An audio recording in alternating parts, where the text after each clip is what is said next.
কড়াইয়ে গোল চামচে 3 চামচ সয়াবিন তেল দেব। 1 বাটি পেঁয়াজ কুচি, 25টা কাঁচামরিচ দেব। 1 টেবিল চামচ 1 চা চামচ লবণ দেব। পেঁয়াজ বাদামি হয়ে এলে 2 টেবিল চামচ রসুন বাটা দেব। 2 টেবিল চামচ আদা বাটা দেব। 1 টেবিল চামচ পেঁয়াজ বাটা দেব। 2 টেবিল চামচ লাল মরিচ গুঁড়া দেব। 1 টেবিল চামচ ধনে গুঁড়া দেব। 1 চা চামচ জিরা গুঁড়া দেব। 1 চা চামচ গরম মশলা গুঁড়া দেব। 2 চা চামচ হলুদ গুঁড়া দেব। 1 কাপ পানি দিয়ে মশলাটা কষিয়ে নেব।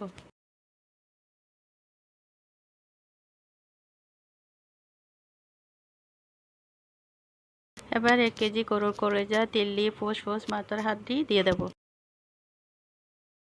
এবার বেশি আর অল্প আছে 45 মিনিট রান্না করব। এবার পরিবেশন করব মজাদার গরুর কলিজা, তিল্লি, ফুসফুস, মাথার হাড্ডি কারি।